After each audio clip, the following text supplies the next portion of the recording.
I'll call the meeting of the Acton School Committee, Special Committee meeting together at March 6, 2025 at 5 p.m. And we're going to begin with the Pledge of Allegiance. Come on, old man, get out. I pledge allegiance to the flag of the United States of America and to the republic for which it stands, one nation, under God, indivisible, with liberty and justice for all. Okay, do we have any comments from the public tonight? Only one. I'm disappointed there's no public hearing on the school budget this year. Haven't had one yet. Is there going to be one? We can have one. I'm just expressing it. Okay, the thing about it is, what we decided was that the last 2 or 3 years that we've had it, nobody really has come except a couple of Last year, there was us. 30, 40 people there last year, at least 30. No. Yes, I was there. We didn't have it last year, did we? Yes, We did. We haven't had any I thought it people. was a good turnout last year. I've heard the excuses, but nobody shows up, and that was the year before, but not last year. Well, we're willing to have one. We have a date. We have a date for We've it. saved a date for it, To so, you, you're obviously, I'm just expressing. right.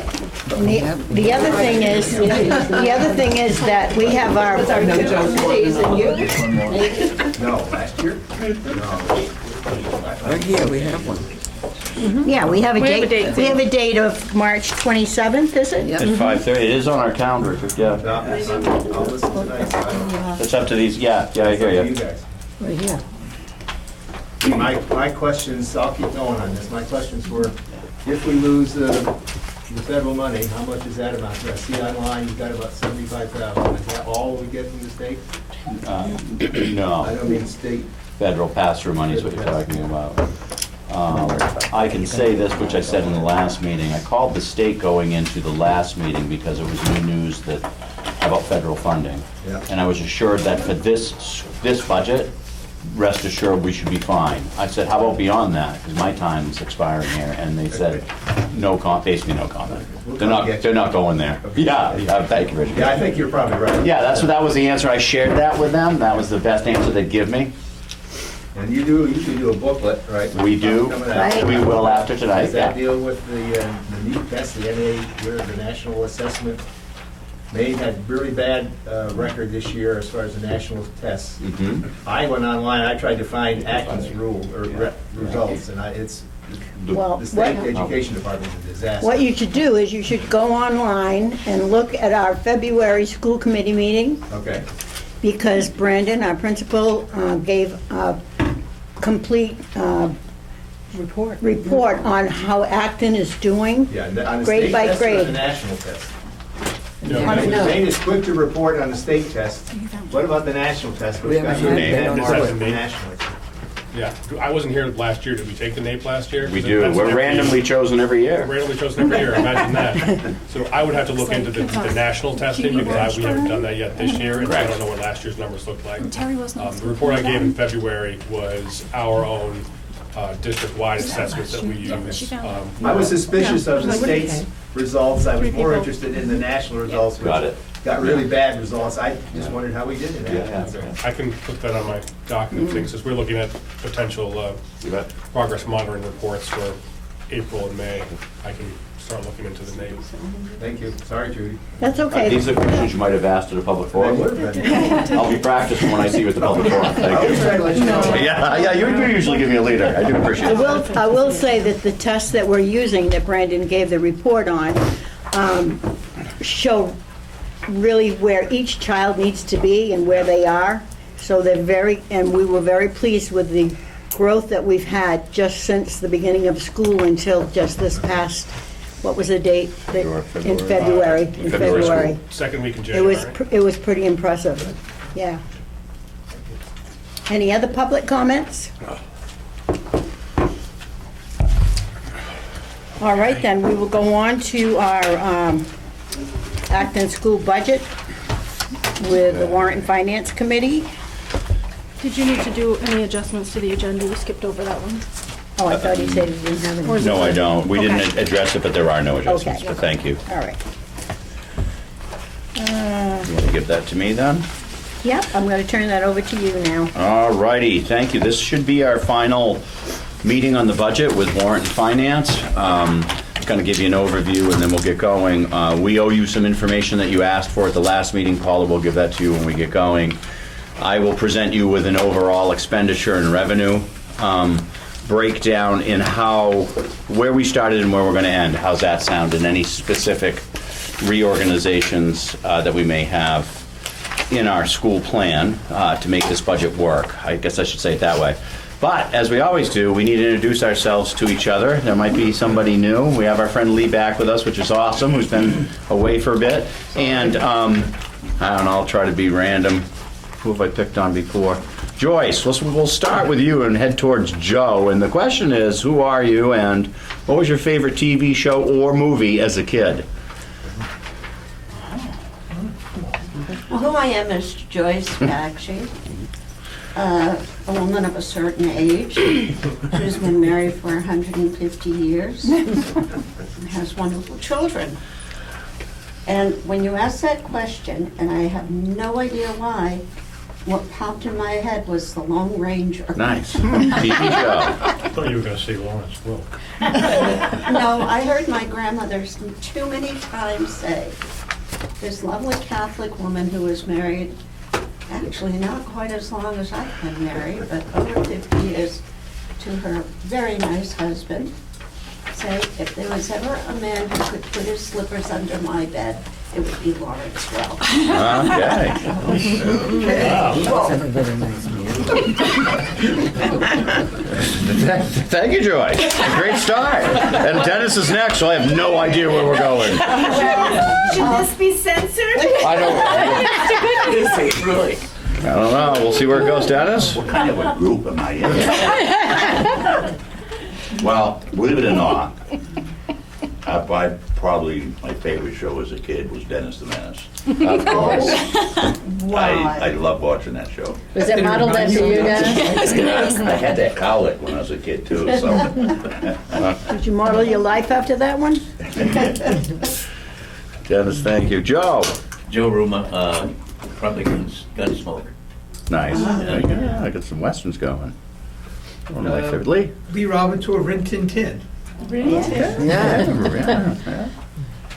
John Dennekamp, I'm going to say All in the Family.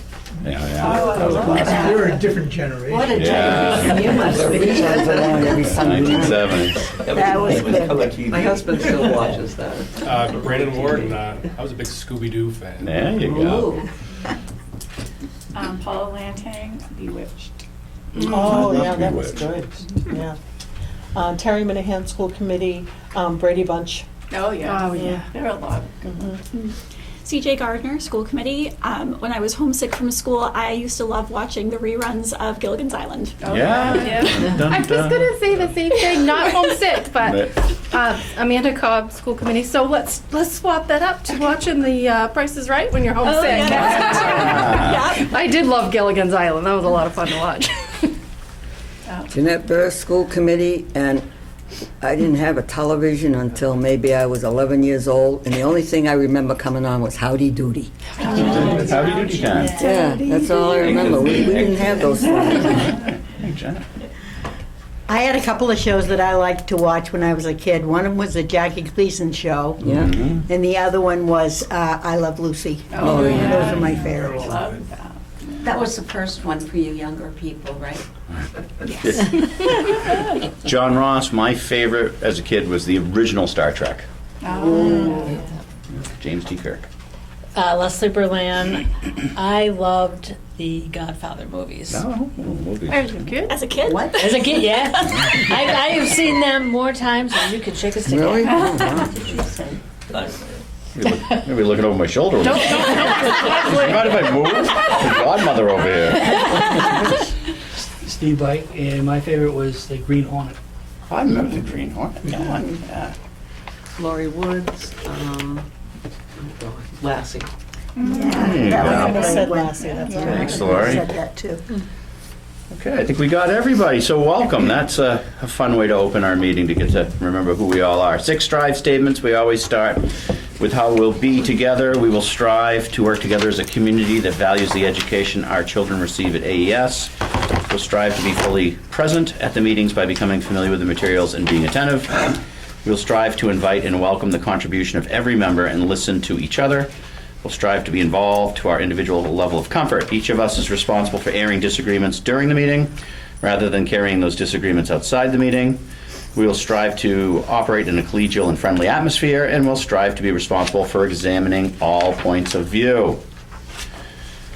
I guess maybe the first thing we should do for order of business is, Paula, we had some items that were asked for. Maybe we can distribute or at least talk about those and distribute them at the end of the meeting. It's up to you. Yep. You did ask first the long-range planning for IT. You got that, so I have some for anybody else that wants them. And we also asked about the travel and conference on Article 2, regular instruction. We had $2,000 budgeted. And I did look back 3 or 4 years, and we did use it a few years ago, about 300, and then about 600 the year before. So I did reduce that $1,000, so it's, instead of 2,000, it's 1,000. And in reflection on the changes, there basically is there's a whole new version of almost every sheet that you have. I'm going to ask you not to go through it right now. Let's go over the overview, and then those sheets will reflect the overview I'll give you, and those can go in your binder. I think it'll just save us time. There is one point of order that came up tonight at public comment that I think the school committee needs to address. Because we did talk about not having a public forum, but yet we have it on the schedule. So I'm going to ask the school committee then to please make a decision on whether we are having a public forum on the 27th or not, and then I'll make sure it gets advertised. So CJ and I pulled up the YouTube video from last year, and Looked like there were about maybe 4 or 5 people there. Some of them were, most of them were like school employees who live in the town. And Richard was one of them, was another one, and Terry was another one. So that's, and then everyone else was us. Okay. So, I mean, we can. yeah. I don't mind having it. Yeah, I don't know. We are still in a school committee meeting. It's really just more of a decision than a vote. It's on our calendar, but we've publicly said, since I don't even know when it started, but early on, that this is the public forum. It was just different than what we've done in the past. So I guess amongst the 5 of you, you want to just kind of, what do you want to do? Yep, we can have it. I think we should have it. That's fine. We owe it Am I to the hearing we public should have for it? those That's that want to fine. show up. Okay, then warrant. Okay, then warrant and finance. Typically, that would be something that you would attend because you've been at every other meeting. Just heads up if you can. We'll put it down on our school committee calendar. We'll keep it on our calendar, and we will have the public forum then. Very good. On the information we're sharing tonight, I'm voting on. March 27th, right? Yeah, just to put it on TV, it is going to be Thursday, 3/27 at 5:30 p.m. 5:30. 5:30, and we'll set up the gymnasium for that. Okay. Yeah. And hope people come. Okay? Yeah. All right, I'm glad we cleared that up. That's good. Just like we hope people read the budget book. All right, so you're going to probably want to jump ahead on me on this, and I get why, because there's information on it, but I'm going to ask that these go around this way and then end with me. I have my copy in front of me. I'm going to give one to Judy. And then just try to hold off, because I'm literally going to read through all of this with you. But it's human nature to want to just quickly scan it and get to where you want to get.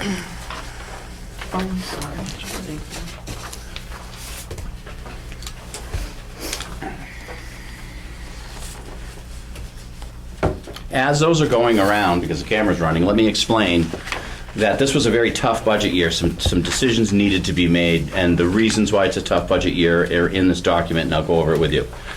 That being said, it was the school committee's job to look at impact areas of the school, what needed to be done to get to what the school committee believes to be a reasonable budget to put in front of the citizens of Acton.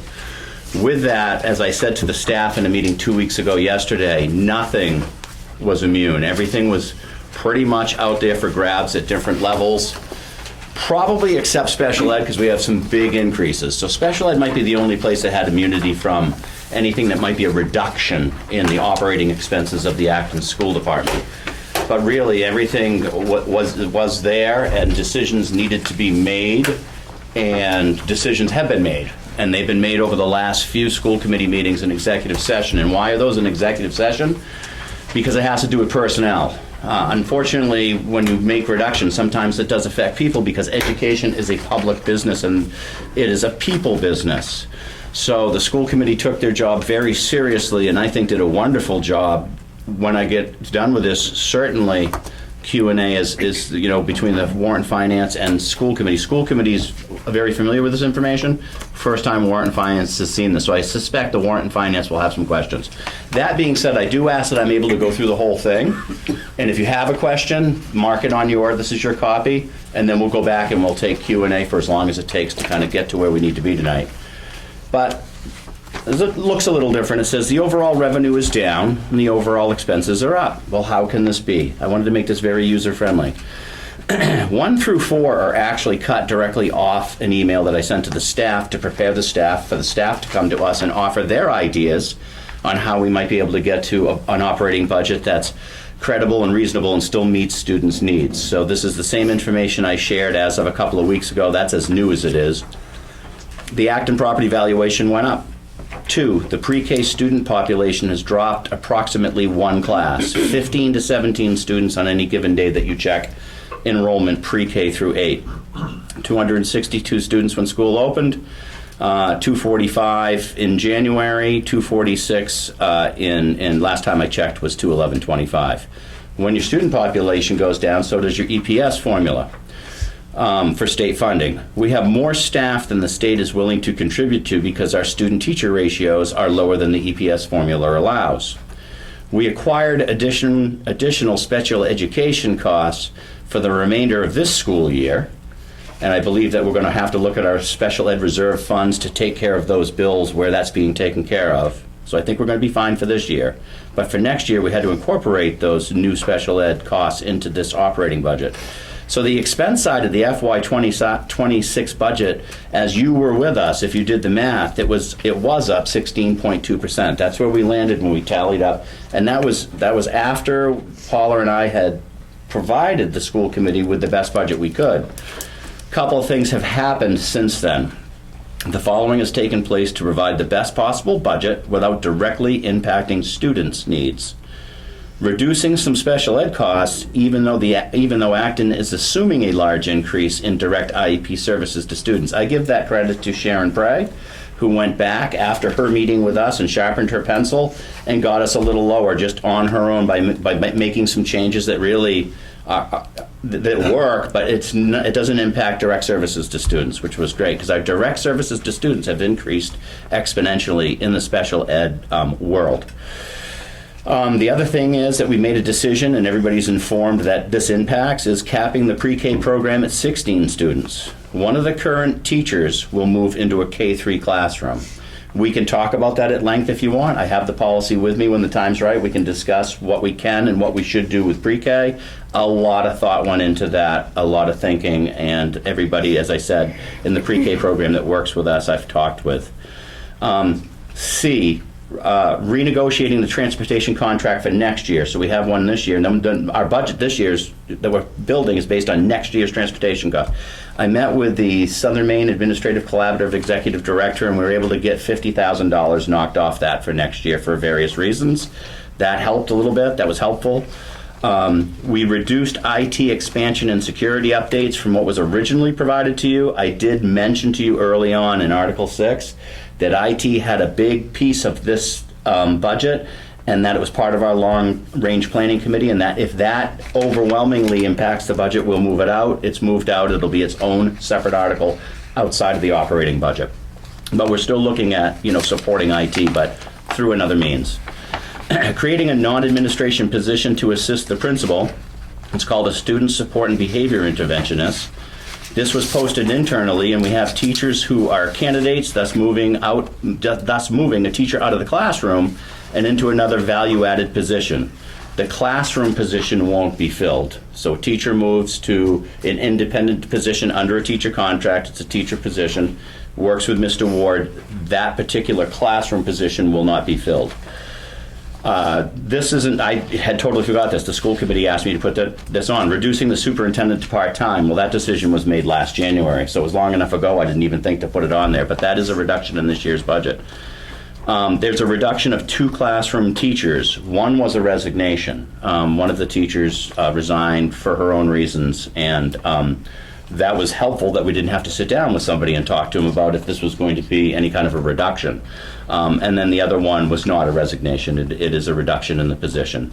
And then lastly, we need to put $400,000 from the school's unassigned funds into this budget. Now, those of you that know me, $400,000 is an awful lot of money for me to say, let's just use the unassigned fund balance to help bring the budget down. There's a however. If you go back to the conversations about unassigned fund balance, coming out of COVID, we had 3 years to get our unassigned fund balance down to 5% of our operating budget. That's this next budget year. $400,000 is what gets us to that 5% of our operation to bring our fund balance down. Normally, you wouldn't hear me. I started at $200,000, and Paula's like $250, and I'm like, you need to be careful, and you know this, and I'm saying, you need to be careful with your unassigned fund balance because you use that year to year to help with your budget, and you don't want to go without. 400 seemed like a chunk, but 400,000 gets us to within state law, so we had to do it anyway. So in one way of looking at it is, it's a good year to do it. How's that sound? This was the year to go heavy on the unassigned fund balance. After you look at all of that, and you do the math, and the warrants are written tonight for this number, the overall increase to the FY26 Acton school budget is now 5.6%, and the small class sizes have been maintained. So, you go from 16.2 to 5.6, and if you look at the class sizes on the back, there are no teacher names. They are A through O. You can plug and play anybody in any of these positions. I mentioned that pre-K is capped at 16, and then you can look, and you can see that our lowest class number is going to be a 12-child class, 12-student class. That's still relatively small, considering the reorganization that I just explained to you. And the high right now is 19, and I want to say I'm possibly 3 more. I'm cautioning you on this. This is a tough one because it's 19 currently if they all move up to pre-K, from pre-K to K. If some move in that time, it's less than 19. That usually doesn't happen because I have all the pre-K numbers with me year to year. What usually happens is we have kindergarten kids come in and they meet these pre-K kids from last year, but they never took public pre-K with us. We know of a few. I haven't validated that these people really live here, really have children, and really will be here. We always do that in the spring. So I'm putting a little caution around the kindergarten number. I don't like it if it grows. And if it grows, we will respond to it the best way we can given the budget that we have. And I just want to, I will make this comment, that in the past, when we've needed an extra teacher, regardless of the time of year we needed it, we have asked, and we have an appropriate process by which to ask the town if we can add if we have to. I think this budget is solid. We don't want the 3 extra kids to sway us too much because they may not show. We might be -4. We might be +8. I really won't know until we get through our pre-K screening and our kindergarten screening. So that number was solidly 19 until yesterday. Then I put in parentheses because I checked the numbers one more time, and I said maybe 3. So that's the greatest area where I'm thinking, whoa, that might be something we want to look at as a school committee. But look at the rest of your numbers, look at the grades in which they're in, and if there was any possible way to have the middle grades that have such low numbers of 12 and 14 and 13, to have more kids and the lower grades have less kids with the staff we have.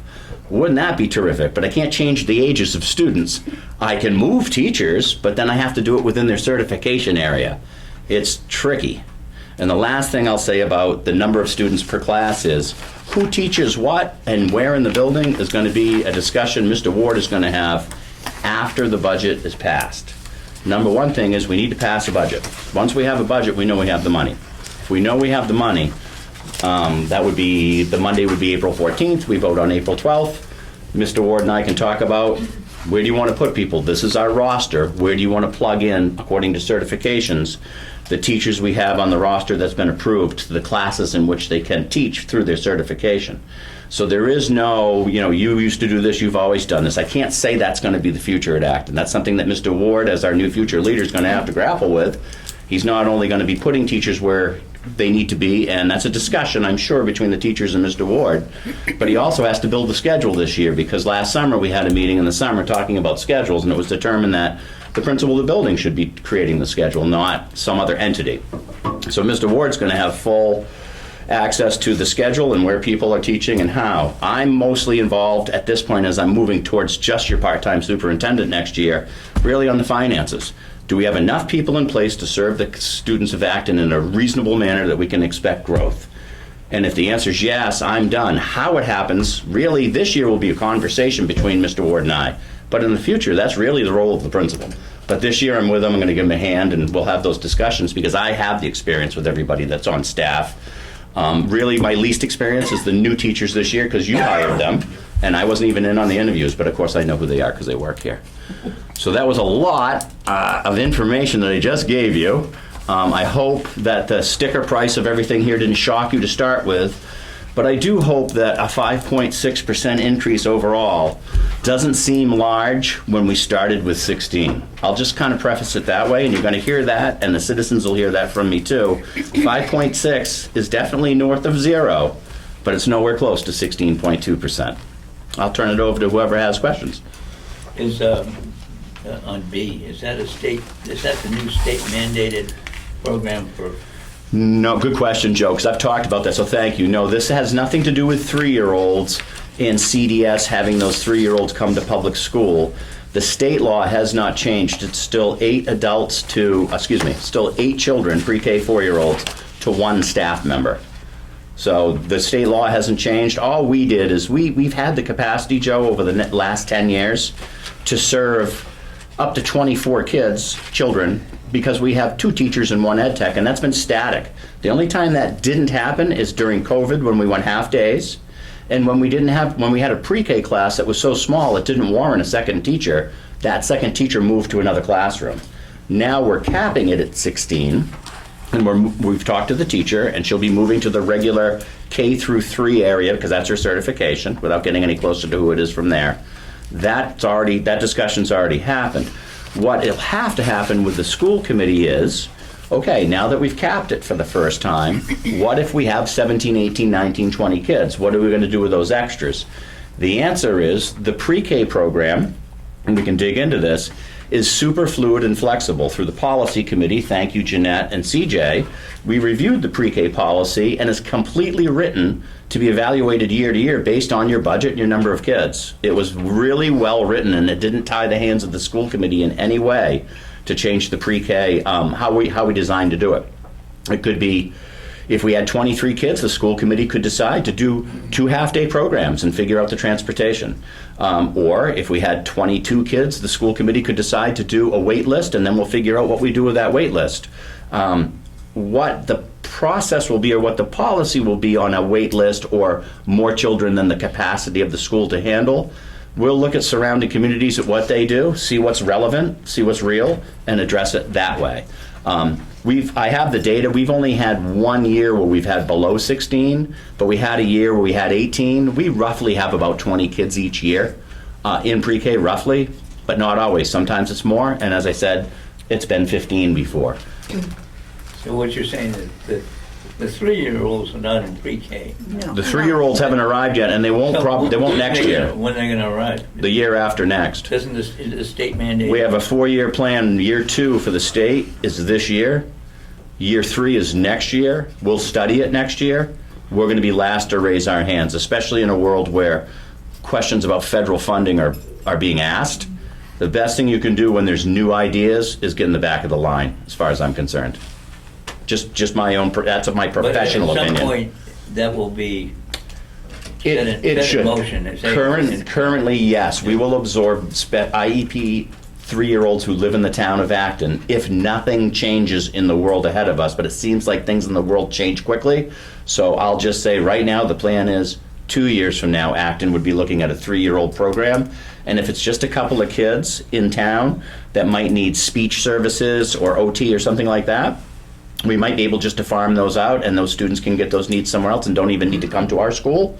But then again, it might be students with disabilities that need to be in our school. So that's state mandated. It is because they're taking the funding away from child development services and they're giving it to, according to the state, 100% funded for each child to the local district. That's the plan.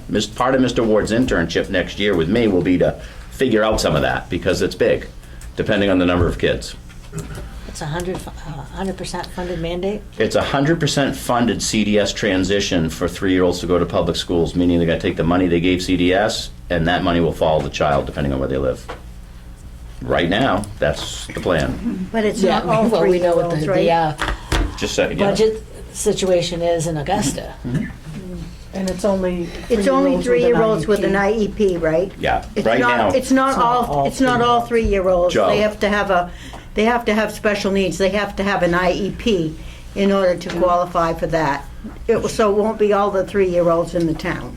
And Joe, I asked Sharon Prey, our special ed director, who you've met, I said, if we were to do it this year, Sharon, reach out to CDS and tell me what the impact would be if this was our year to absorb 3-year-olds. There are 2.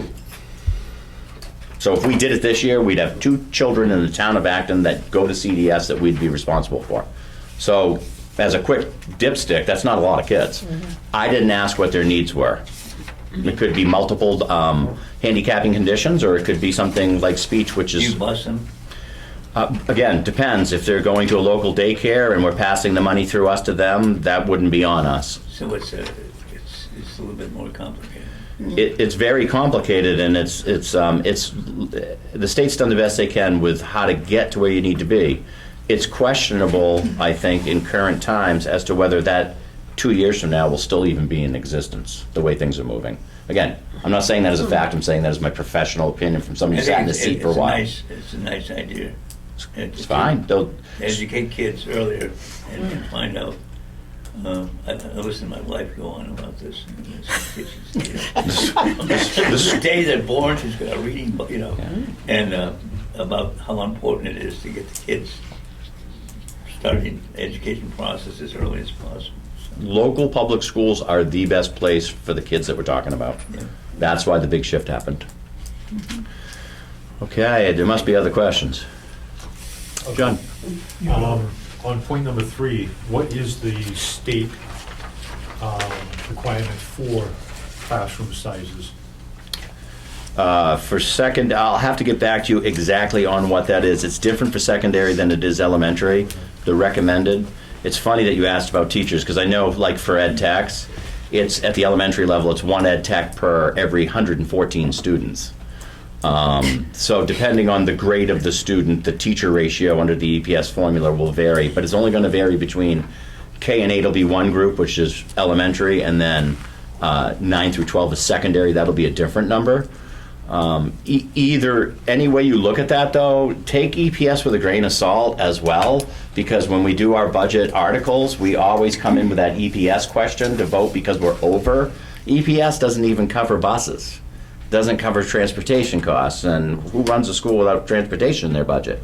So there's no kickback from the state on that at all. So what I'm saying is I'll give you those numbers for what it is per student. John, I'll email that to you. I'm pretty quick at getting back to you and get that to you. But I was just curious. yeah, in general, that's just a trend. If your class sizes shrink and your population shrinks because of that, not, you know what I mean? If you have a static population, it's one thing, but if you have a shrinking population and you add, it's another. You're going in 2 different directions. And that's what the state's most concerned about. Again, is our state revenue a huge part of our budget? Not huge, but it certainly impacted us because we had to come up. The 16% was about $626,000 we had to find in this budget. Some of you did the math at this table. I'm sure some of you that are really good at math did the math too and already figured out we're about $500,000 over. It actually is about $626,000. Is 16.2%. Plus the class size, if I'm right, John, also has to do with the size of the classroom. You can only have so many kids in a certain size classroom. According to the state, there's a square footage for each student, depending on the age level. I think in pre-K, for sure, that's a pre-K. I almost want to say it's 33 square feet per kid, but don't quote me, I said it on TV. But there's that funny number that sticks in your head for pre-K. Yeah. But Dennis, I'm not really sure that there's a law on the number of square foot per classroom per age or grade of student. because we have so many different kinds of buildings in the state of Maine, from really old schools to really new schools. Now, when they build a new school, Dennis, I certainly would think that there's a recommended square footage per size of kid in a new school. You'd be foolish not to do that, right? When they built the Yeah. middle school, those classrooms, it was stated at the time that they were built for a maximum of 25 kids. Maximum of 25 kids? Well, you were here then, I wasn't, so okay. And when you put more than that in that room, Yeah. it was chaotic for the teacher and the kids. You know, and in my tenure, I've seen 25 kids in those rooms. And it's pretty tight. Yeah. And there isn't a class that has 25 on this grid right now. Well, the other thing too is, then it becomes a safety issue. Sure. Fire comes in. Yeah, and I just want to add that the school committee has been really pretty diligent in trying to keep our class sizes small, because it's so much more beneficial in bringing up our test scores. And just in the last couple of years, we've seen this happen, because our class sizes have been reduced to smaller sizes, and our test scores have definitely been climbing up because of that. I'm sure that has a lot to do with it, because the teachers have so much more time with each individual child. Is there anything that contributes to the, between September and February, that might have been responsible for the Interesting. test scores to go up? You know, Small class sizes, Yeah. small class I mean, sizes. is it really dramatic? I mean, is it? I didn't memorize the data. Well, There's no, I mean- yeah, a couple things. It's funny who you talk to. We had a small conversation this morning, and not everybody agreed that small class sizes equals achievement. I tend to think that's true. I think teachers tend to think that's true too. Not everybody believes that, and that's okay. One is we've hired some new teachers. First of all, our veteran staff is solid. They know what they're doing. They've had different class sizes over the years. They get how they have to adapt. They get how to differentiate to different kids, because that's what they do. The teachers, they're professionals. But we've hired some new staff, Joe, that have experience in other places. This is the first year coming out of COVID where the teacher shortage, we didn't feel it. When we hired the extra teachers last year and some replacement teachers for retirements, we probably went, given too deep, we could have hired either one, maybe even three in some cases. The year before, man, it was difficult the year before that, coming out of COVID, finding anybody to teach in a school. But Acton didn't have that. Acton had some great applicants. We got some of those applicants on board. They're now our staff, and they're doing a great job, because I think people are looking at Acton going, this isn't a bad place to teach, because the people that we didn't go recruit them, but they came from local community schools that aren't Acton. And they're here, and from what I can tell, they seem pretty happy. So with that comes some new teacher talent, and looks at a curriculum and says, I've either done this or I have no problems doing this. This is a new curriculum, I'll learn it. With the smaller class sizes, some new talent, some veteran talent, I think that's why you're seeing some improvements. Maybe, Mr. Ward, could you respond at all to that? Yeah, Because you've been really I think following there are a that. couple of things that play a pretty big role here. One is the iReady curriculum was relatively new a couple of years ago. And so now you're talking about having teachers that have 3 years of experience with the curriculum, so their instruction is going to be improved as well. Small class sizes, I'm on the side that does believe that helps, and I think there's research that supports that. So between the small class sizes, staff familiarity with the curriculum, and I think we've done a really good job of providing the teachers time to work together and collaborate on some of this stuff. The other thing that's often lost with the smaller class sizes is it's not just the instructional piece, but also the behavioral piece. If you're trying to wrangle 14 students, it's a lot easier than trying to wrangle 24 students. And that also has an impact on your ability to learn in the classroom when you're surrounded by 14 students who are under better instructional control than 24 students. So I think there's a lot of things that play into it. I don't think it's just one small thing. But I would say that that's probably the largest impact. And I'm also new here, so I'm going off of just what I've seen this year. But as I walk around and I observe in classrooms, I mean, I've been really impressed with teachers' grasp of the content, their instructional work, and then we have a really good group of kids. I mean, that are pretty academically focused when I walk around the building. And having been in other schools and districts, I can't say that's always the case in other places. So I think that also plays a role too. So it gets down to the details. Yeah.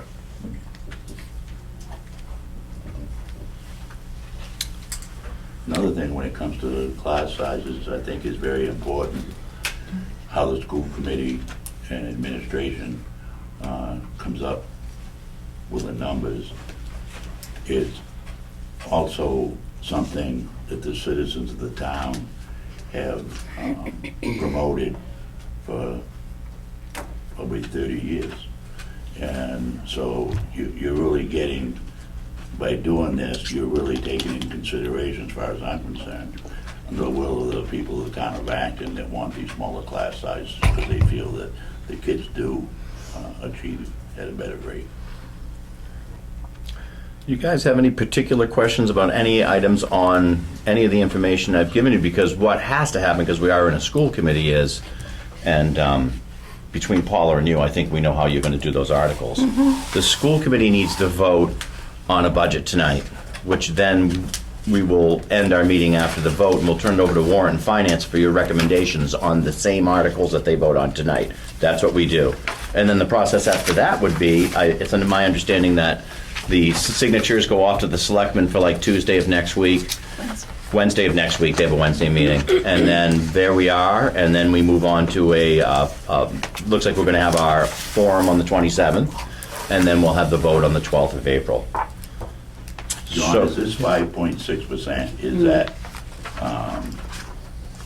figure created with the revenues that you're planning on getting from hopefully from the state and the feds? Yes, that's the expenses and the revenues combined, Dennis. That's where we landed. All right. Lots of times we talk about the different revenue streams, but there's really only one, and that's the state subsidy, right?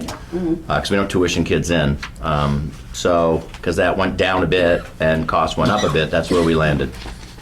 So the only other revenue would be the 400,000. And the revenue article is the last page of the new packet that you received. Dave also, Dave's hand was Oh, up too. sorry. I know Joyce's hand was up too. But Yes. Mr. Cody. I just wanted to wait as long as all the finance committee. I don't know, Joyce, did you have? Joyce, did you have wanna something recognize else? Joyce? No, he just said let Finance and Warrant Finance go ahead and finish everything. Okay, no, I was just on D, reduce IT expansion and security updates, and it's going to be a separate IT article. I'm just curious on the security updates. What were the few things that we didn't do? Was it the cameras? We took out 18,000. That would have been the Alice training stuff that I brought back. You know what I'm talking about? Yes, yep. Yeah. So the security updates that didn't make it through the budget were the security updates I talked about after my Alice training with the flashing lights and the speakers outside. Right. My hope is you have information on the grant that Mr. Calder is writing. Yes. That we can look to that if we get it. And if we get it, that'd be a great thing because that takes care of the matching funds as well. So put it this way, there isn't money in it, but there's hope. How's that sound? That sounds good. Because something had to go, and that was a new item. Yeah. Okay, does, sort of the same question, area, this, on security, you or Mr. Ward are gonna have your own radio, correct? We currently do. Yeah, okay. Does that allow you to use the tower in town? It actually goes off Mount Hope. Oh, okay, That's the repeater. yeah, okay. Yeah. All right. And the,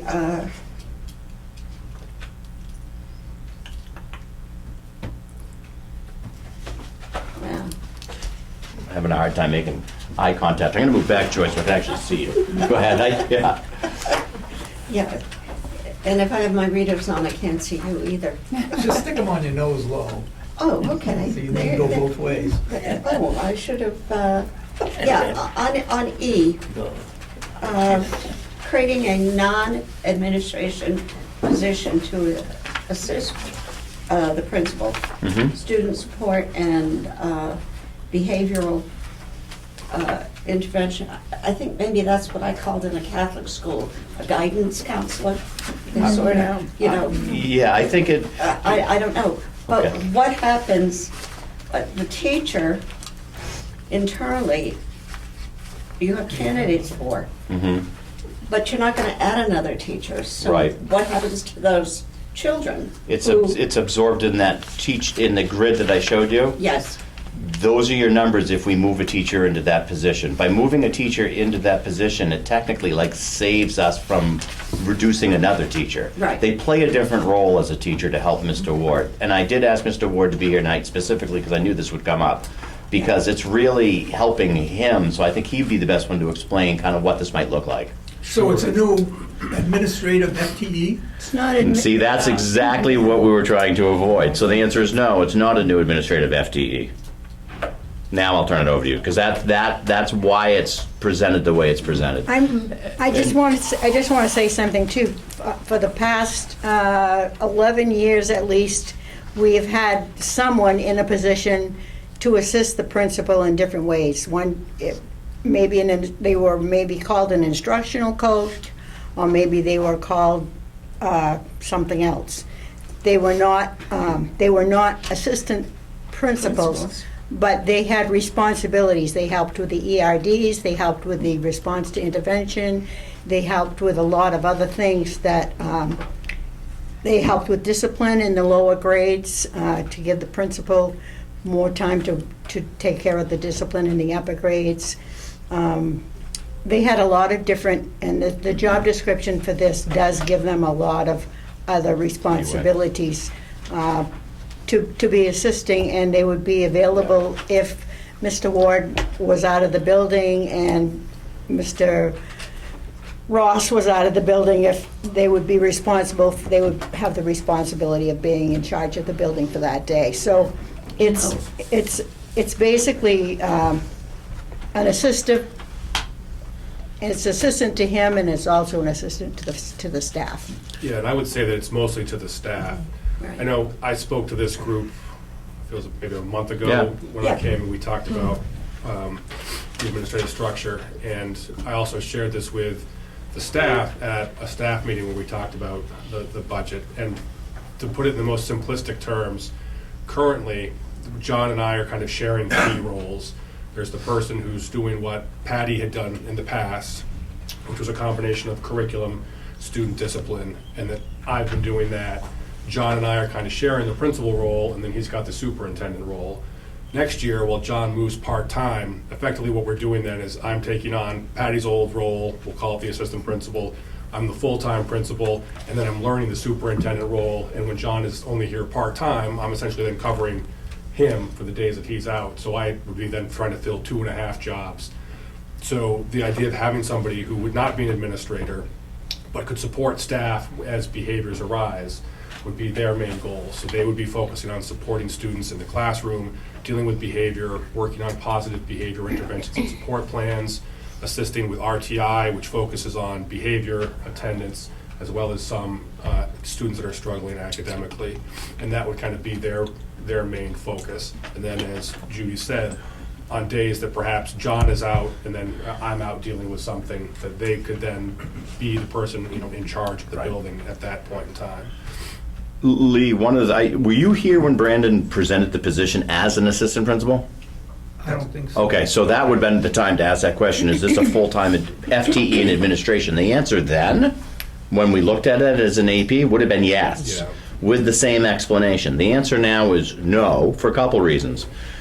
Adding an administrative position when you're talking about maybe reorganizing so you don't have as many teachers isn't a great idea, number one, right? Number two, we've cut one full-time administrative position in the last year from an IT director administrator to an IT coordinator, who is Mr. Matt Calder, who's doing great. There's one shift. The other shift is I went full-time to half-time. So theoretically, in the last 2 budgets, we've downsized administration 1.5 positions. That's a way of looking at it. The B side of this whole thing is, how can I say, sure, let's add an administrator when we're really having hard conversations with staff? The nice thing about this is, by having a staff member fulfill this role that's needed, it actually saves another teacher's position, because they move out of that teaching role, and if I kept them in that teaching role, I'd have to remove another teacher. So I can reorganize the numbers. So is it a support education person? You're going to want to talk with him, because he wrote the job description. Yeah, so there will be they'll be supporting a couple of things. The main focus will be on the behavioral piece, and supporting students that are struggling in the classroom with their behavior. The academic support piece will be focused around RTI, which is like an intervention that happens before you refer a student for like special education or a 504 plan. So they will have an academic support piece, but the main focus will be on the positive behavior, creating behavior plans for students, and then responding to those in-the-moment kind of behavior issues that occur in the classroom. Having a grid with the various FTEs for various functions would be very helpful to me, because you're Like an org moving chart. things around, Yeah. and so if the teachers are coming down, it's not considered an administrative role. I'm trying to figure out what role it's playing, and that's why I'm asking the question. No, I see what you're saying. Yeah. So yeah, it's different from a teacher role. They're not going to have a classroom full of kiddos. Right. It's similar to an assistant principal role, but minus the administrator part where they would be working on curriculum, observations of staff, evaluations of staff, and those pieces. So it's kind of that intermediate. And that's not considered administrative? No. In most districts that have this type of role, where they focus just on supporting students around behavior, it is not an administrative role. They tend to be on teacher contracts. Okay. If I could speak to that very briefly.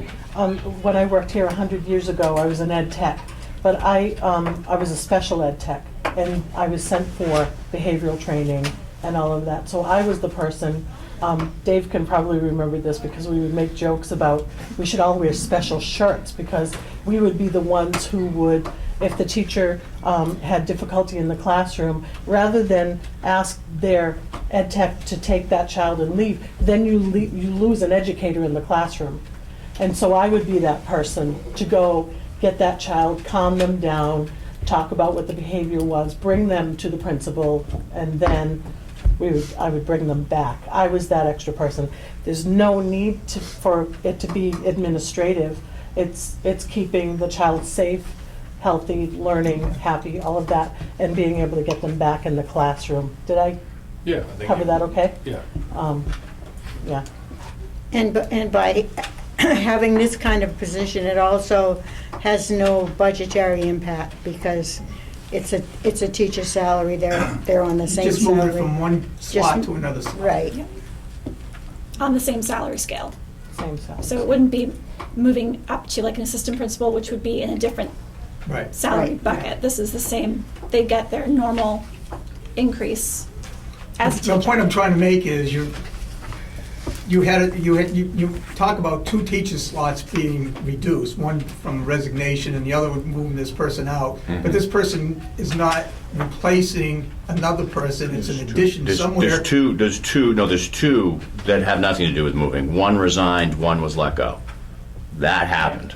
Now we have a third that we have a third lead that can do this. Okay. And I thought if this didn't happen for some reason, Yeah. then another teacher would have to go because that person didn't move. That person, a person, we'll just anybody call her Marge, I don't care who it is, but yeah. There were two reductions. Correct. There were two reductions, Okay. and there would have been a third. Okay, I got it, okay, thank you. I have a few other questions. Yeah, no, I think I'm still running this part of it. Go ahead, Lee. No, fair, go ahead. I tried to put together a little summary of where we were with the expenses and everything and the percent increases. And you referenced 16.2%. I came up with 9.45%, but I'm missing 3 articles, I think. Article 1, 4, and 11. Have they been presented? We don't have it. We don't have an have Article one. 1. I'm trying to figure out how you get to 16.2. You can pass that Pass out. those out. I don't want to get into the weeds at all on this because legally I can't. But we've absorbed this in this budget, approximately $250,000 in new special ed costs. This is not anything we control. It is what it is, and that is new this year, Lee. That's something that has occurred that we didn't expect. That's well beyond our emergency revenue. Is that in It's any of in the there. articles that we have? Yes, Then yes. what- How am I coming up with 9.45 and you're coming up with 16.2? I don't know, Lee.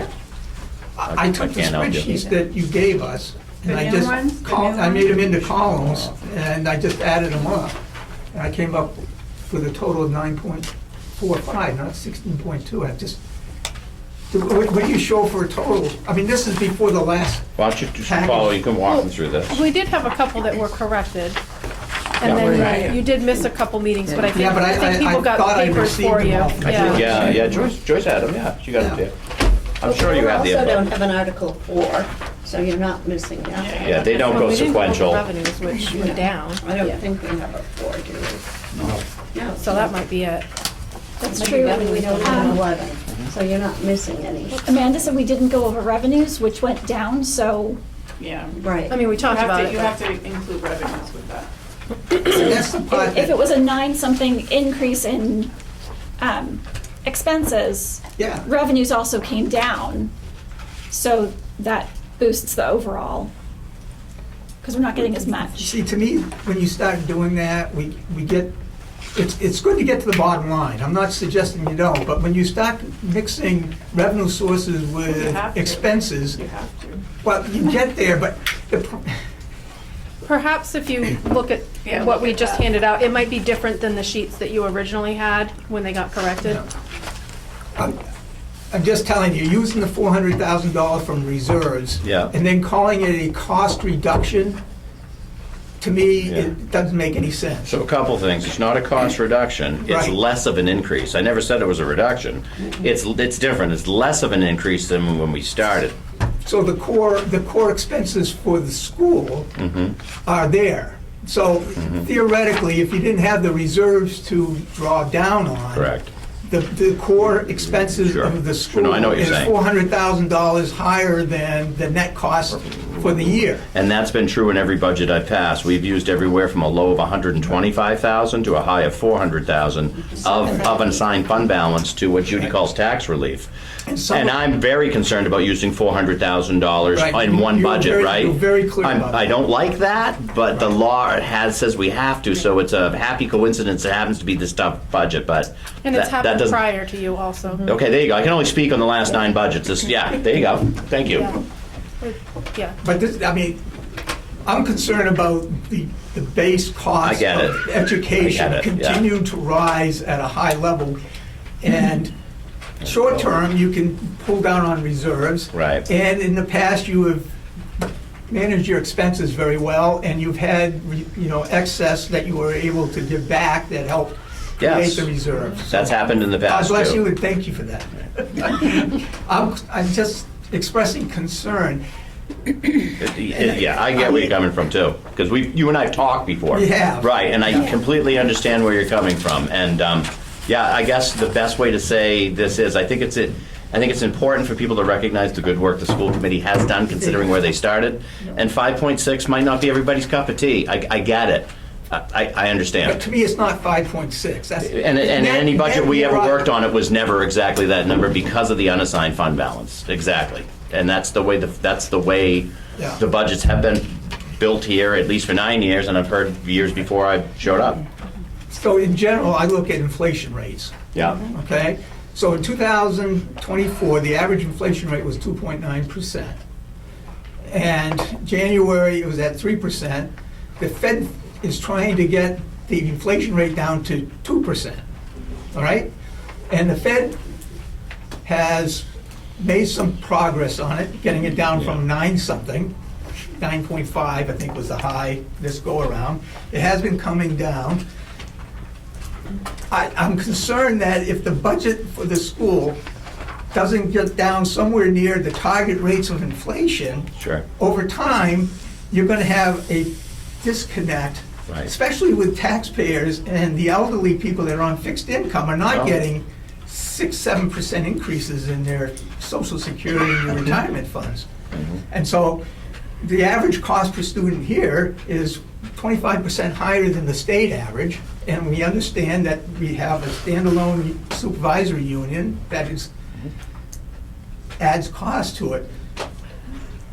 I don't know at what point you end up with a tax rebellion coming at you. I'm just throwing it out. I'm concerned about it. We had a lot of And then you would discussions be, yeah. about that. So, Yeah. We did, we really did, and Yeah. that's how we got where we're at. yeah.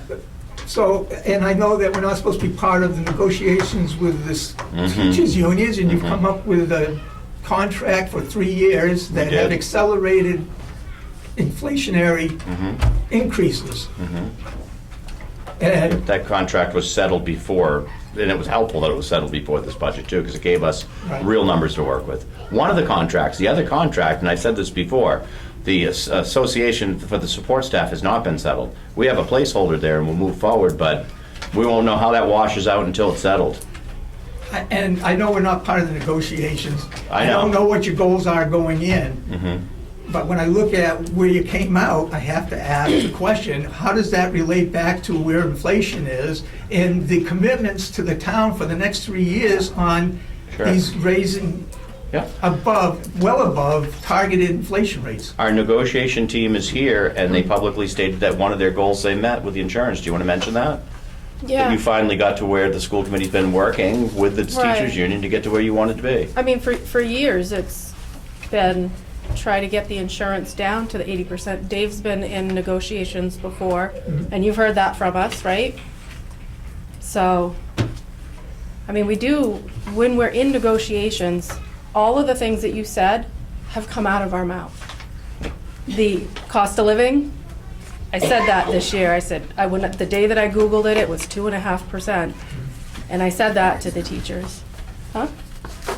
2.5%? The day that I looked at it, the day that I looked at it, it was 2.5%, and I said that, I said, we have to take that into consideration. We have to take our taxpayers into consideration.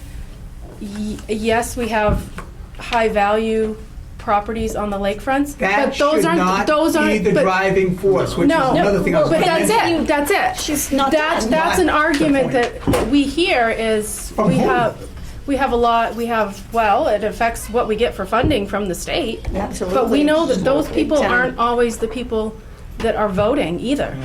I have heard on occasion, let the lake people pay for it. Yeah, and that's I've heard not- that from town officials. Not from Oh, you not guys. from No, us. not from you guys. Not I'm from just, all their I mean, meetings. I'm just Yeah. saying that Yeah, not is from us. a, No, they won't, you won't hear from them. I won't say, If I hear it, I say, and. no, those aren't the people that are voting for the school. When it was said to me, I'm like, that's offensive. Yeah, That I is get really it. offensive. But there is that thought out there now. How prevalent it is, I don't know. right. But it has right. been said to me on But several occasions. When we're in the negotiations, it's what's the cost of living? What are people on Social Security going to get? We have to take that into account. We have to, we know everybody's property taxes got reevaluated and went up, so that's, an added cost. But we also have to look at what the area schools are doing if we want to keep our teachers that are good. Have you done a survey? Yes. I look at every single contract in the area and She see. has a spreadsheet with all the All of it? links to every district within like an hour of us. To stay competitive, Yeah. that's, Yeah. that's all, not to be Yeah. way below or way above Another your thing, neighbor. another thing I think that's important to re-say, I guess, is you don't hear too much about with the negotiations, that the school's portion of what we're paying for medical insurance is going down 1% each year for the next 3 years. So it's going down to 80%. And to me, that was a big negotiating tool, and I applaud the school committee and the teachers for agreeing to do that, because to me, that's a big deal. And Right. Lee, you Yeah. mentioned negotiations, and you and I have had a couple conversations, and Leslie approached me. And we did, what was asked is, we asked both sides, are you interested in bringing in? And Leslie and I worked through Leslie, but we took your request seriously, and it didn't happen that way. So the attempt was made, let's say, because it came up, and I said I would follow through on it. But that's not how it actually worked. It was the school committee and the representatives of the union that did the negotiations. Dave. But talk about, I'm sorry. Well, Dave would have gone there, Go Don. ahead. Yeah, I just, in kind of following up on what Lee is saying, I mean, none of these conversations are new or unique conversations, to be quite honest with you. I've heard these conversations go on in a very healthy way for 38 years here. And there's merit to both sides. However, you really can't look at one just one thing. You know, when you talk about the cost of living, everybody's living within the cost of living. Right. Even the teachers, believe it or not, are living Yep. within the cost of living. And so that has to be a consideration, as you say, and there has to be a give and take.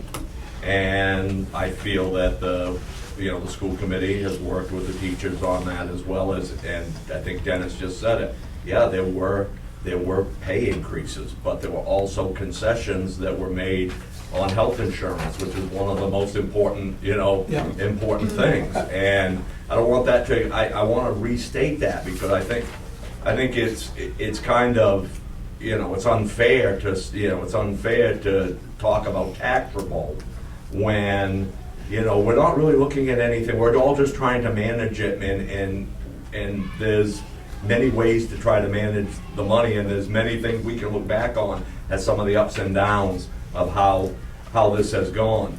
You want statistics, and I've said this before, we, in York County, that's another indicator. Where do you compare? Because somebody just said it, you want to attract good staff, not just teachers, but good staff in general. So whether it's the teachers, whether it's Andy's department with his workers or whatever, you're trying to give them a competitive wage. York County, depending on the master's scale or the bachelor's scale, we're 11 out of 14 and 10 out of 14 respectively. Now, that doesn't sound great, but we also understand that we're in York County where, it tends to be closer to the coast. There tends to be, much higher salaries in some of those districts than there are here. But still, I mean, if you get a teacher looking in York County, based on salary, they're not going to be looking here first, okay, out of 10 or 11 out of 14. On the state, and this counts out some of the poorest districts that there are anywhere in Washington County and Piscataquis County all the way through. We average out, depending on the masters to the bachelors, anywhere from 67 to 73 out of 164 districts.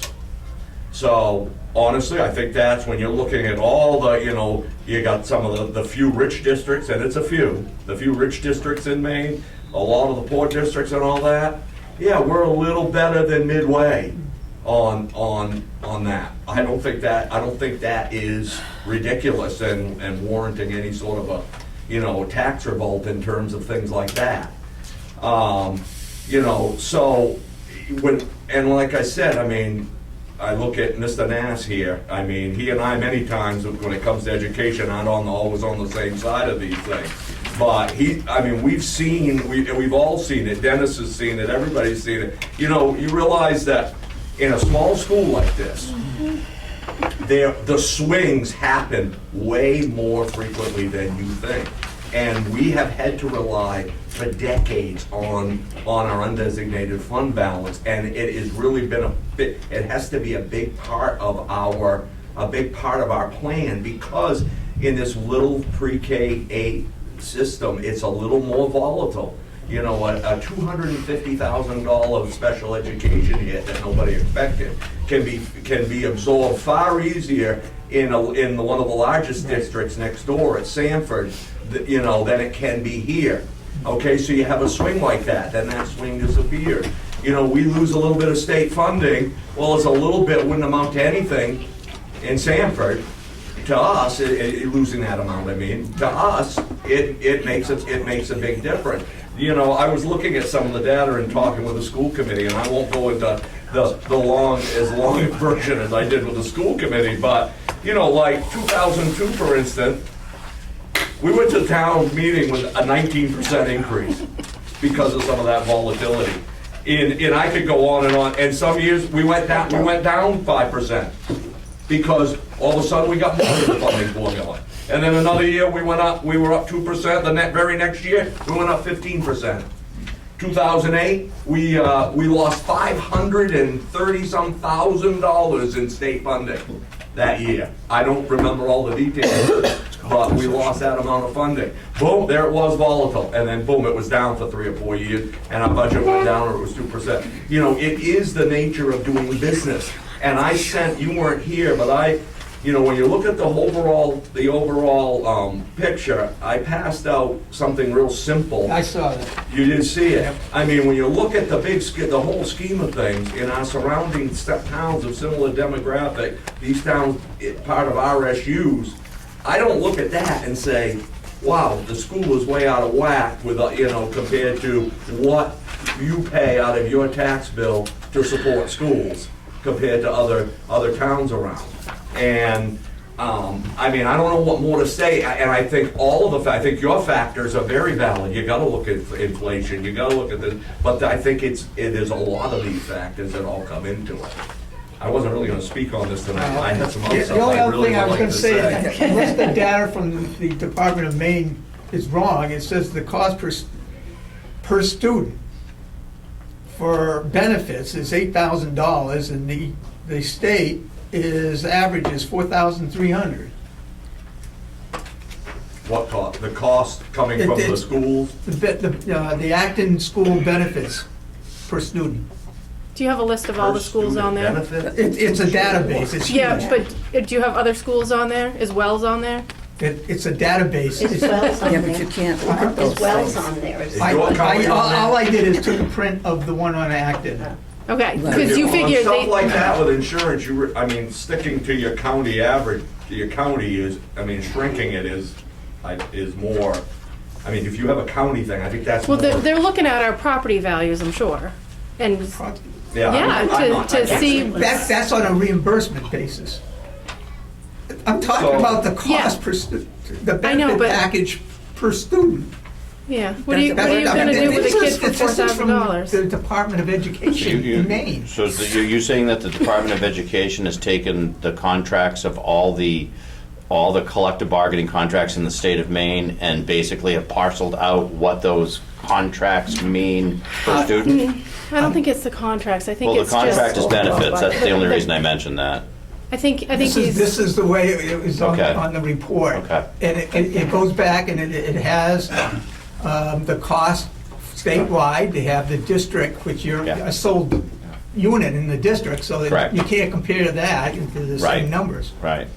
The Acton School is the Acton School District. It goes I get back, it. it goes Yeah, back to exactly. the saying that we're spending too much per pupil, which Sure. goes back to transportation's not Well, we were talking figured in about, we there were and- talking about the benefits package and then bringing it down by 1%, which is great. Mm-hmm. But what I see is that cost per student, the benefits are almost twice the average for the state. When you say benefits. I don't think you can pair those two things. You Whatever can't way com- the state calculates it out. I'm not trying, I don't get it. I don't think this, I can't see where this Yeah. state is worried about teacher insurance. I No, think, I think it's. I think we need to remember too that we have offered things here at school and we will continue to as long as we can. Like, we shouldn't be, according to the EPS, we shouldn't be offering full-time music, full-time art, full-time phys ed, those things. But we feel those are very important for our kids to have. And so, yes, it costs a little more. It makes the cost per student go up because you have those full-time positions. But, compared with districts around us, and I heard you say something about us being a little single district, we would be paying a lot more if we were in any one of these other districts. We would be paying a lot more, and we wouldn't have the chance to discuss the things we're discussing tonight. That's the way At it the is. last meeting, Judy described how the donut hole exemption, which goes way back before me, allows us to be independent in Acton, and if we're part of an RSU or an SAD, we would be one town of, say, 5, and you'd get a bill for your cost of education, again, based on the number of kids you have and your property value. So you get a bill, and you do have board representation, but it would be maybe 2 people from Acton, and there'd be so many more from the others. So that happened at the last meeting. John, I like this school a lot. Oh, no, I'm not suggesting you don't, Lee, because I know you. No, I get it. Yeah. I'm trying to look at the trends. I'm looking Sure. at how far out of sync to the average.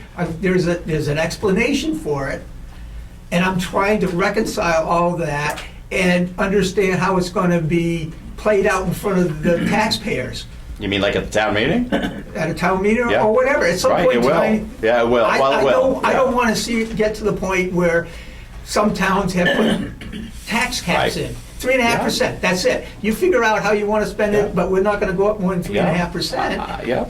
And, you know, you've got contracts out there that are going to eat up a lot of it. And it's happened. It happened with a city not too far from here.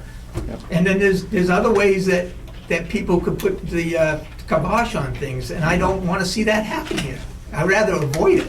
Well, in a large district, if you were like, let's say we lived in Lebanon, we were Lebanon, we wouldn't be able to put a cap on it because the district committee. The cap wouldn't be on the school, the cap would be on the taxpayers.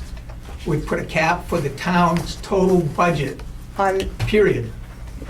And that's the problem, because, you know, you're gonna have to be in compliance with all the state education and the federal education stuff. So that'll get priority, and then everything else is gonna get squeezed. And I'm not saying that's gonna happen in Acton, but it has happened in other municipalities. Okay, last call, Mr. Cody. All right, so what I was originally gonna speak on is the cuts that are on the sheet and so forth. So I just want to speak to that. And a lot of it centers around, obviously, the staffing and the class sizes. You know, and just kind of following up on what Dennis said about, you know, the classes that were designed for a certain, you know, amount of students. You know, looking at 25 kids, which we never really had to deal with a lot, but, you know, 4 or 5 years ago, 6 years ago, whatever, you know, we started seeing class sizes that big, and around that. With these are not designed for 25 kids. I'd like anybody to come in and I'll put 25 kids in, you know, Miss Hartzell's room in the junior high and see what it looks like. Quite frankly, it is ridiculous. And even with the little bodies down there, I mean, they have other needs.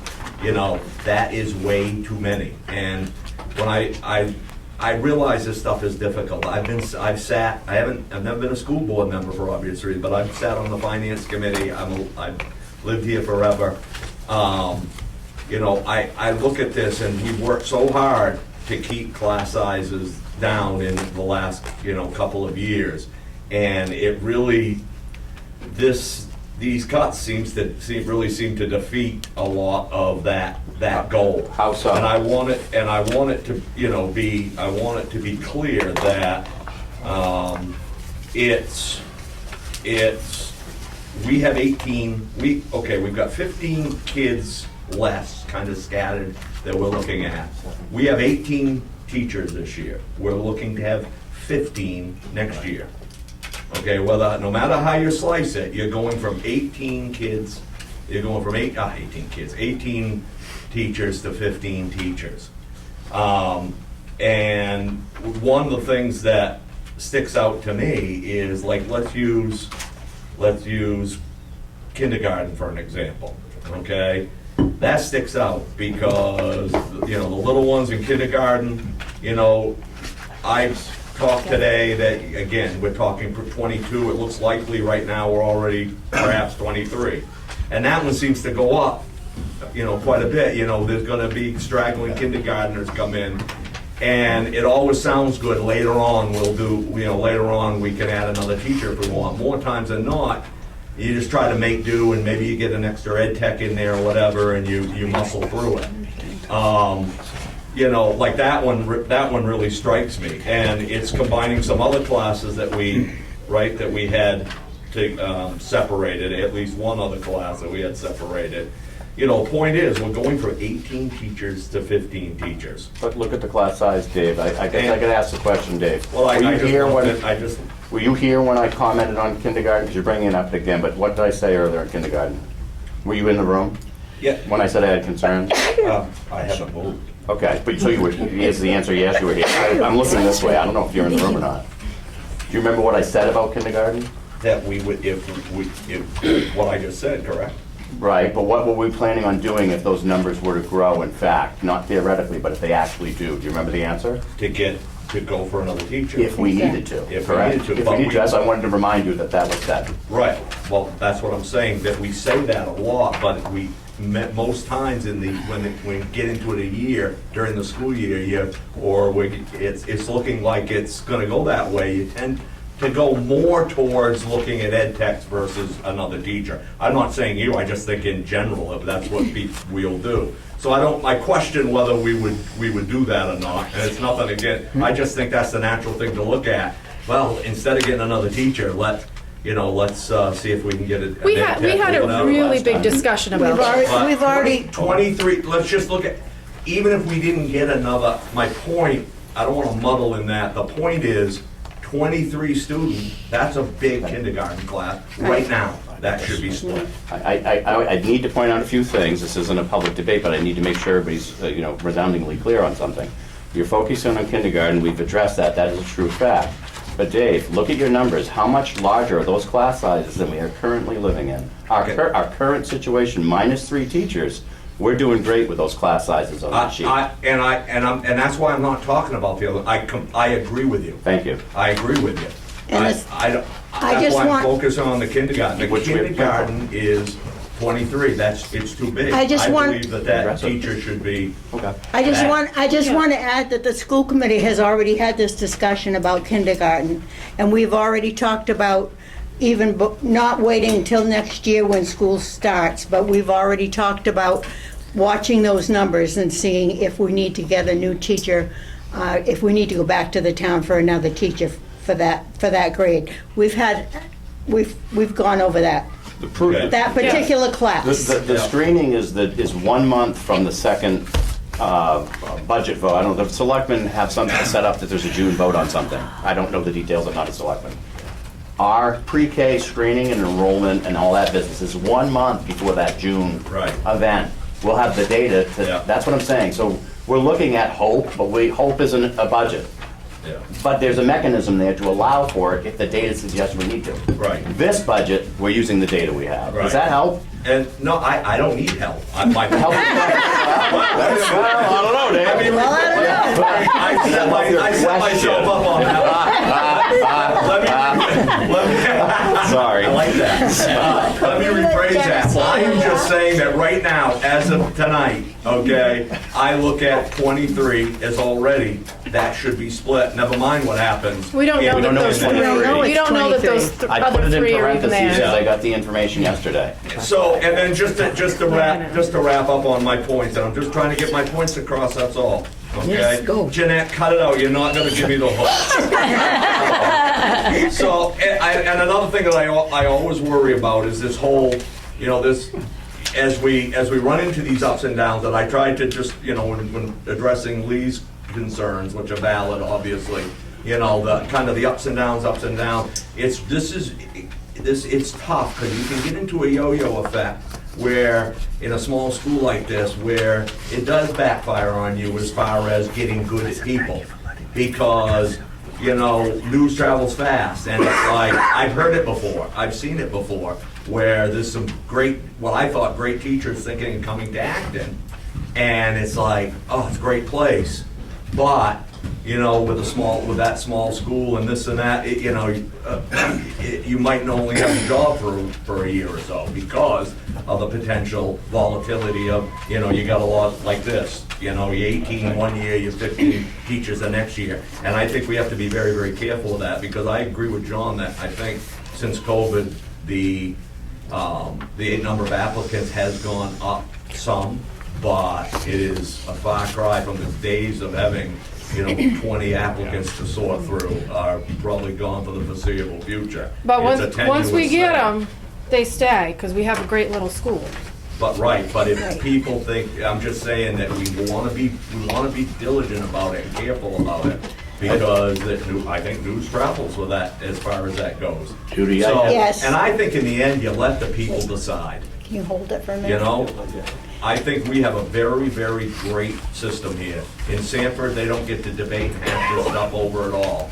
Here, we have public hearings, the people come out to vote, and I think you lay the stuff out for them and let them help you make some of the decisions before going too far first time around. Judy, I have two things. Yeah. One, Wait, can you wait, imagine? Can I take Sam first, because she's had her hand up back there for a Yeah, minute. Dennis can't see her, that's all. Yeah, I'll never wait your turn. She's behind you, Dennis, you don't see her, that's fine. Sorry if you can't hear me or understand me. I have laryngitis, and it's going fantastic as a bus driver. Oh, good. I just wanted to come and kind of give my perspective as a parent with two young kids here, and kind of hearing around about possibly cutting teachers, knowing that our small town is growing. We have a lot of new houses built. We have a lot of people selling, new families moving in. I mean, we just keep adding more and more, and those classes are only getting bigger.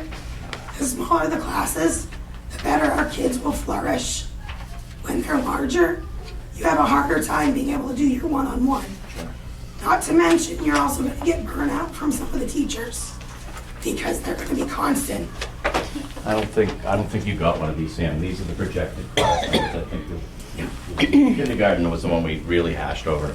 But it's just that concern of, we have great teachers right now with everybody that's in the building. To cut 3 loose, it's like last year, we had some really great teachers. We cut a couple of them loose, and then we have to get others. I have a lot of teacher friends, and some of them have looked to coming to Acton, thinking it would be fantastic No. for being that small community. I know what she's getting. And they've ended up going to like Wells and that because pay just isn't that good. Sam, just a couple things. Sometimes people are, you might call it cut loose, and that's a probationary period, and that's a decision that's made by administration, so I get that. And that's not because it has anything to do with, the budget. They didn't perform to the point. The difference this year is if we have a probationary person and they're not going to make it, we're not going to fill the position. And it's a simple, just like you would at home, it's a simple kind of what do we need and what can we pay for. What we need and what we can pay for changed this year from last year.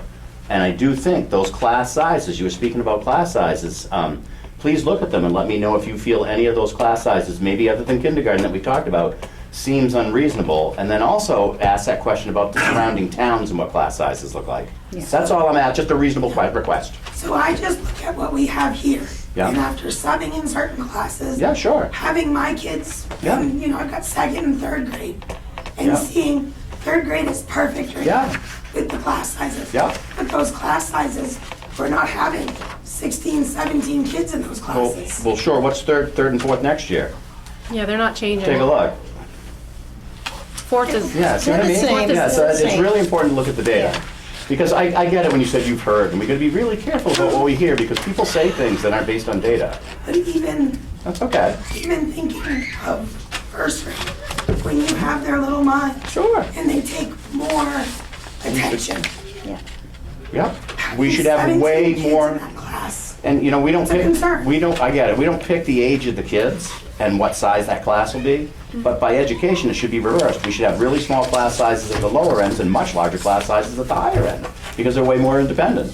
But we don't pick how old the kids are when they come to the town. That's the most difficult thing to do. But still, Yeah. it doesn't matter what their ages are. Well, it does by class. I know, but Right. if you look at that smaller class, younger class, 1st grade.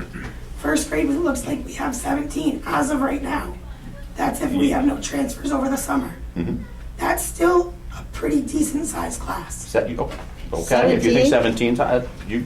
I think it would be hard to justify 8 kids in a I classroom. think if you went to Sanford and went into a 1st grade class, they would be thrilled to have 17 kids in their class. Yes, you also It's have to look at the aspect of the various IEPs that are in some of the children that we have right now. We do have several with IEPs. we do. And that's kind of, if you look at that class, if that's one class. We have, Instead it, of two, yeah. That's a lot. I mean, ask Miss Pitney. No, I'm if with she you, wants all of Sam. those in one. I'm with you, and that's. I think you that's- have to. I think you have to realize that the school committee has a huge responsibility, and our responsibility is always kids first. That's been our thing. It's always kids first. But we also we want to make sure that they have all the programs and all the support here at the school they can get. But we also are responsible to our community. And yes, 16 would have been great to go to the town and say, let's just get everything on here that we put on here that we wanted at 16-something%. But as a school committee, we don't feel that we can, that isn't responsible on our part to come to the town with a raise in our budget for this year at 16-something%. That's not being responsible. We were elected by the town.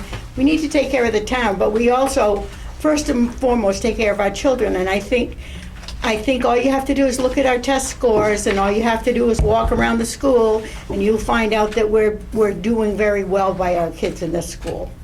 Mike, I guess another question I would have that I would to add to that.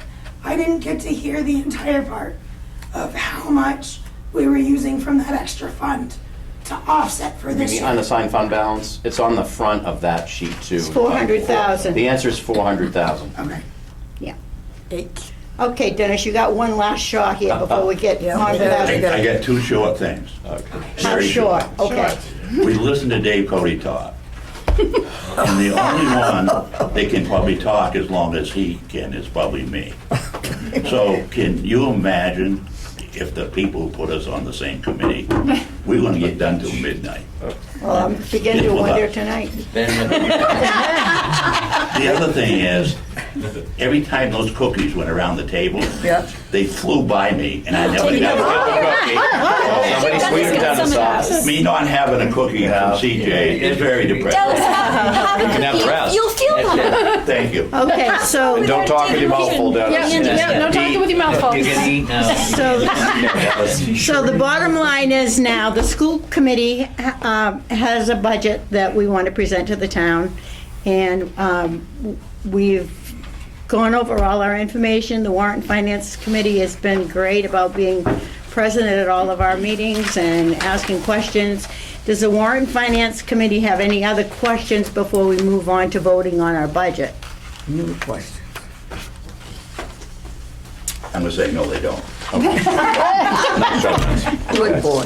With your mouth. Are you and Paul are in a position with the articles to do this as like a roll call I vote? kind of wrote them all out for you. Okay. Dennis, pass those behind you, see if anybody wants them. Oh, my. You can't have them all. Richard said he's no. Thank you. And she said, let me just read it and Andy? the amount and then to approve. Okay, wanted to make sure everybody had a chance.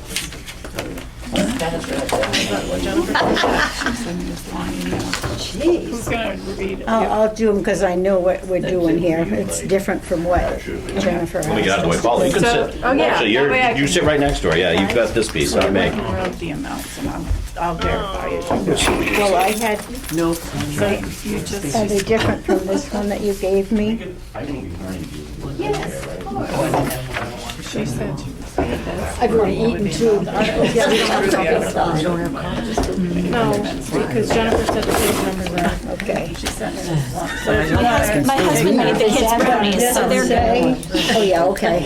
All right, My husband made the kids brownies, so they're good. Like, if we eat all these, it's okay. okay. They were very upset. There they are, there. But the numbers are the same. If she would have sent it to me, I would have typed it up. Do you need one, Jeanette? She said, she told me that the one you sent her had figures in for warrant and finance as well. I haven't. Okay, that was what it was. Yeah. Okay. So, school committee, are we ready to vote on our Yes, ma'am. school budget articles? All right, I guess we are not going, I guess we're not going first this year. Looks like. We're starting with Article 28. Okay, to see what sum the town of Acton will authorize the school committee to expend for regular instruction. The school committee recommends $3,118,909. And I will look for a motion that will say to approve the article as written. So moved. I'll second that. No, I think you all have to vote, right? Yeah, we are. So- All in favor? Thank you. 5-0. To see, the Article 29, to see what sum the town of Acton will authorize the school committee to expend for special education. School committee recommends $1,509,000 $78. I'll look for a motion to approve the article as written. So moved. A second? All in favor? Article 30, to see what sum the town of Acton will authorize the school committee to expend for career and technical education. School committee recommends 0. Look for motion to approve the article as written. So moved. Second. All in favor? Article 31, to see what sum the town of Acton will authorize the school committee to expend for other instruction. School committee recommends $67,819. Look for a motion to approve the article as recommended. As written. Jeanette Ruth. Jeanette? I'll second. All in favor? Article 32, to see what sum the town of Acton will authorize the school committee to expend for student and staff support. School committee recommends $595,404. Look for a motion to recommend to approve the article as written. So moved. I'll second it. All in favor? Article 33, to see what sum the town of Acton will authorize the school committee to expend for system administration. School committee recommends $310,878. So moved. Second. All in favor? Article 34, to see what sum the town of Acton will authorize the school committee to expend for school administration.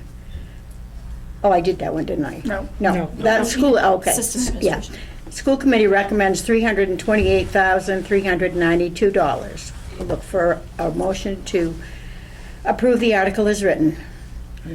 Approve that. Second. All in favor? Article 35, to see what sum the town of Acton will authorize the school committee to expend for student transportation. School committee recommends $346,150. Look for a motion to approve article as written. I approve. Second. All in favor?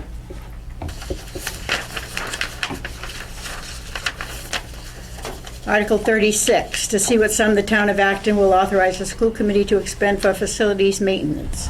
School committee recommends $605,682. Look for a motion to recommend to accept the article as written. So moved. Second. All in favor?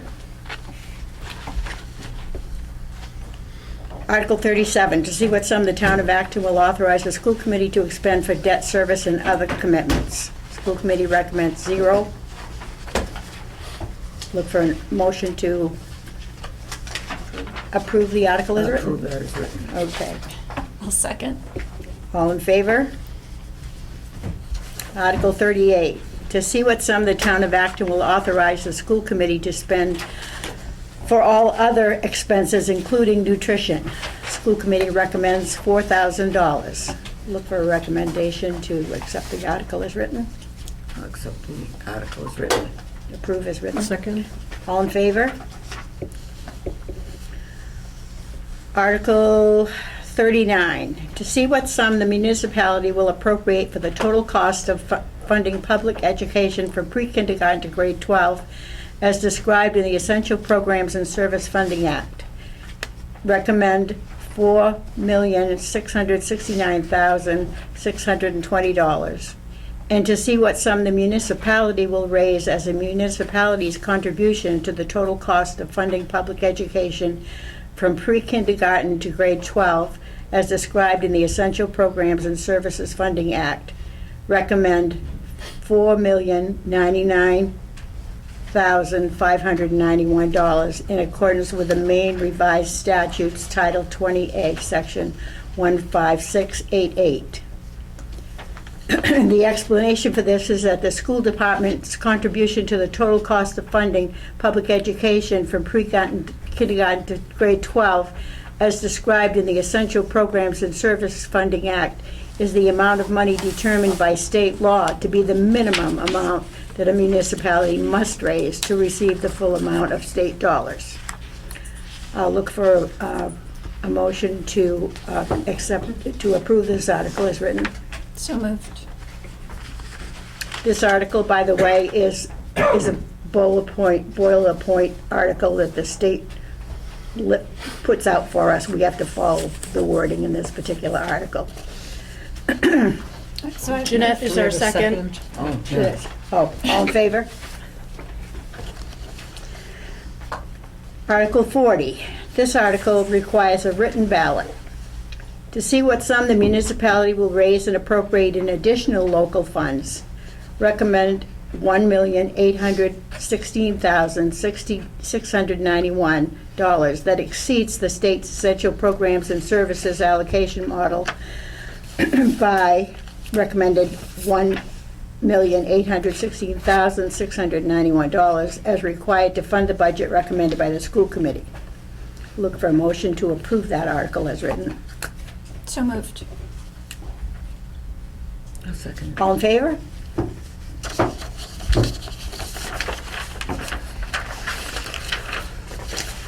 Article 41, to see what sum the town of Acton will authorize the school committee to expend for the fiscal year beginning July 1st, 2025 and ending June 30th, 2026 from the school department's contribution to the total cost of funding public education from pre-kindergarten to grade 12. Excuse me. As described in the Essential Programs and Servicing Funding Act, non-state funded school construction projects, additional local funds for school purposes under the Maine Revised Statutes Title 20A, Section 15690, unexpended balances, tuition receipts, state subsidy, and other receipts for the support of schools. School committee recommends a total of $6,886,312. I'll look for a motion to approve that article as written. So moved. Second. All in favor? Articles 42 through, Article 42 authorizes the expenditure of grants and other receipts. Article 42, shall the school committee be authorized to expend such other sums as may be received from federal or state grants or programs or other sources during the fiscal year for the school purposes, providing that such grants, programs, or other sources do not require the expenditure of other funds not previously appropriated. I will look for a motion to authorize the expenditure of grants and other funds as per Article 42. So moved. I'll second. All in favor?